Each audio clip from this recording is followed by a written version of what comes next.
Hello. First, I want to introduce myself briefly.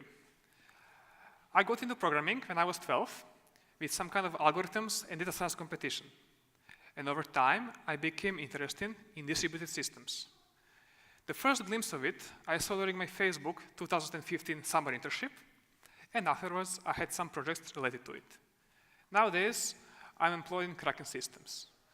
So now I want to show you why I like this technique for debugging distributed systems. First, let's cover the typical use case for this technique. So this is the why we want pragmatic tracing. The first simple fun is debugging.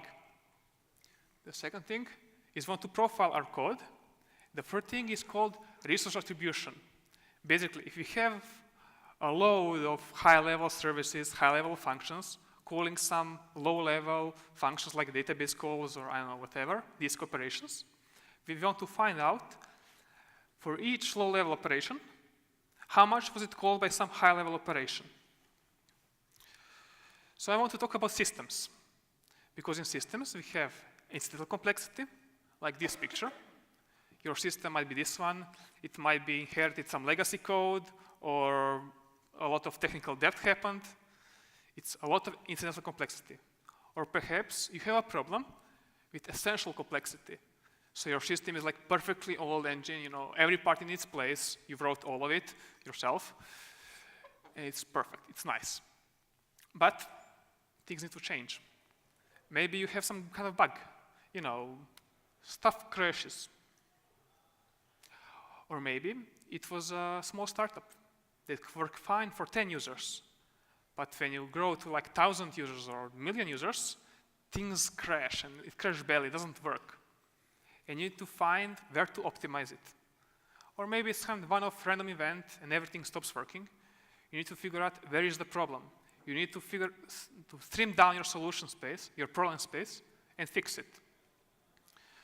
So first, I'll cover briefly all those tools in our toolbox. And I'm going to cover them with example of football. So I guess everybody knows what is football. Everybody knows what is football. First are the logs. They're the most simplest possible tool you can have. You just write some kind of message to your output with some kind of metadata. Some kind of application logs, event logs, whatever. In football, your log could look like this. It's a simple event. A goal was scored, you record a timestamp, and some meta information about the event. The next one is metrics. Metrics are a bit more complicated, a bit more recent. They're basically some scalar value over time. So they are time series. There are 4 cardinal metrics, the basic kinds. There are counters, which count number of events, gauges, which count the current temperature in the room, for example, histograms, and rank estimations. And the most common metrics in software systems are something like error rate, latency, throughput, city utilization, doesn't matter. In our football example, the best metric would be number of goals scored. And then there is pprof. Pprof is a CPU profiling tool. It works quite simply. You run your code, and X time per second, for example, every 10 milliseconds, it stops the world and checks where your program counter is at, like at which function, at which line your code is executing. And it gives you some kind of output, like this function calls this function, and this function you lose 4 or 5% of the time, it doesn't matter. Similarly, there is flame graphs, which is the same thing as pprof, but differently visualized. You can easily see where the hotspots in your code. And with this nice red-yellow color scheme, it's like a flame. It's a flame graph. However, there is one disadvantage to pprof and flame graph. It's that it doesn't work if your process is put to sleep, if it's waiting on an IO queue, or it's on a timer, or some other process is scheduled. It doesn't take into account when the function started and when it ended, only when it is running. In football, that would be like having a game, stopping a game every minute, and see who has the ball. And finally, what this presentation is all about is tracing. On the picture here, you see some comet flying through the sky. As it flies, it burns and melts in the Earth's atmosphere. And as you can see, it leaves a trace. Similarly, in your application, your request or some kind of operation, you want it to leave a trace, what it touched, what services, what the database calls it measured, what functions it performed on, it called. And that's why we have traces. So trace is a complete path of one function, one request, as a case study with all necessary metadata and data how it performed. A trace composes of spans. A span is a logical unit of work in your system. It's a function, database call, whatever. Spans can be in a relation. So this span can be father of this span. And in football, the simplest span would be for scoring a goal, you have a parent span scoring the goal, and a child span. So even kicking the ball traveling, and the ball entering the goal. So I want to present you now the 3 most common use cases for tracing, where this tool is the best one available. First one is overview performance overview. You want to get a bird's eye overview, what's going on with your request. Do you use a lot of CPU time, something I operation, or whatever. The second one is detecting a big slow operation in your code base. It's really easily noticeable. Maybe you forgot a database index somewhere, and you can see it's a big slow operation. Or maybe you have a bad algorithm with too much algorithm complexity. It just doesn't scale right. The third one is something called fan-out. For example, you have some function service A, and in its execution, it calls some function service B a lot of times. So for each input request, you generate a lot of output requests. It's a big fan-out of short, small requests. If you look at the metrics for each this request, you won't notice the problem. Why it could happen? Maybe your ORM issues dump queries. It doesn't do batching, but does it sequentially for one entity at a time. Or maybe the API you're using doesn't provide some kind of batch querying, but you have to ask each user ID by ID, and it's slow.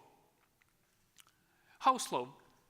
So for each new fan-out degree, the things slows down exponentially with number of fan-out degree.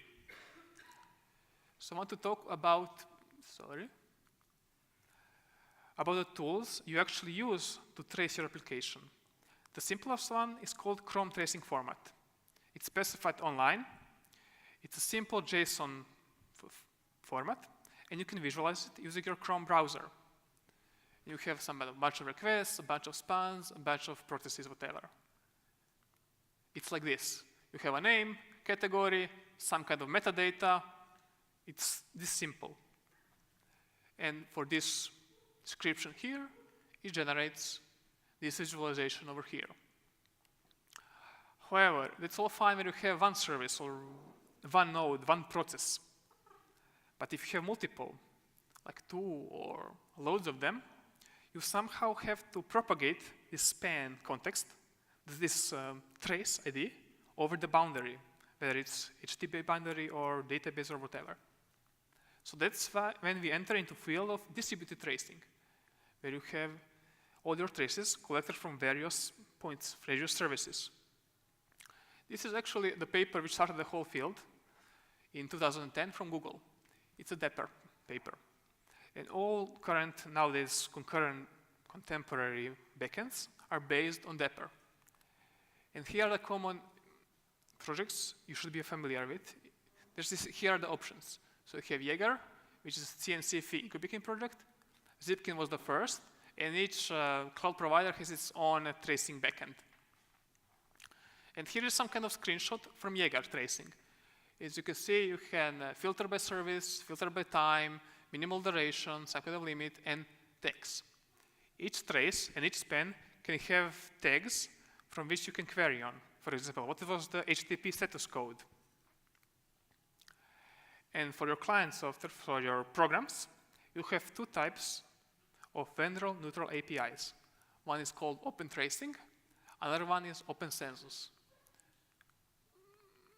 So both of them are really popular projects nowadays with over 1,000 GitHub stars. Both of them have multiple language implementations, for example, Go, Python, JavaScript, whatever.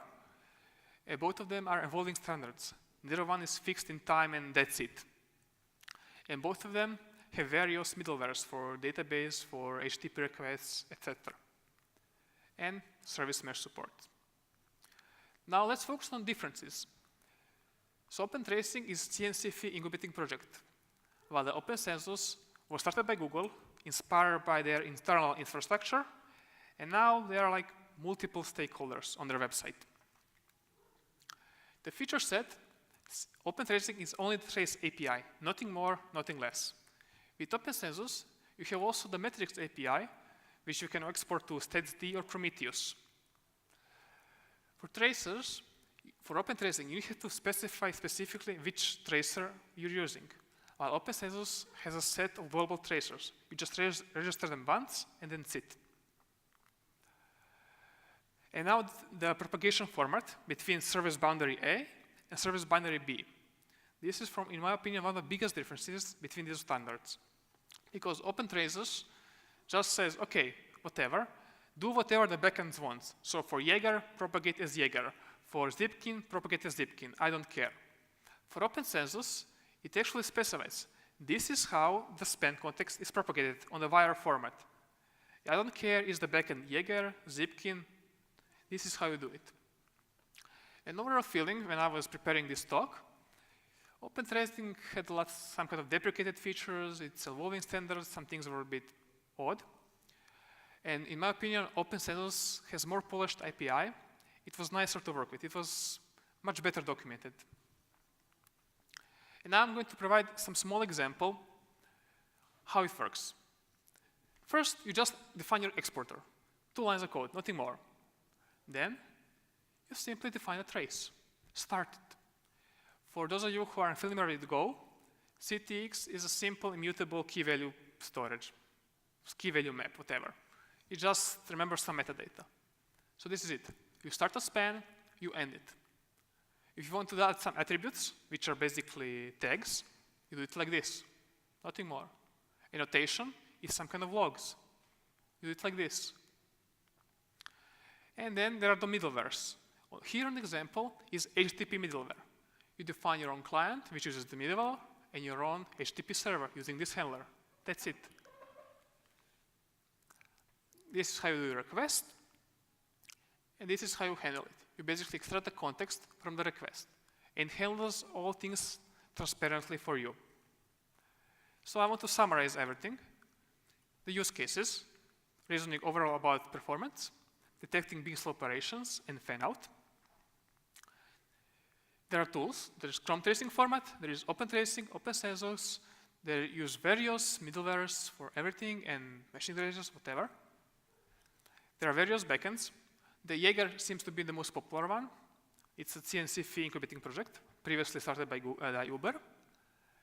And for your next step, if you want to try it out, just pick a tracing, any backend, doesn't matter. Add some middlewares to get everything out of the box and see how it works for you. Does it help your use case? And I want to finish with, if you're interested in this topic more, here's a great paper. It goes over the various trade-offs in building the backends.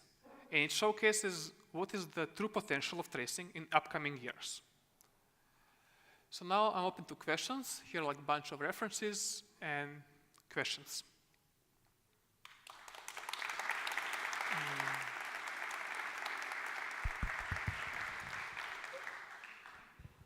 Please raise your hand if you have questions, and I'll come to you.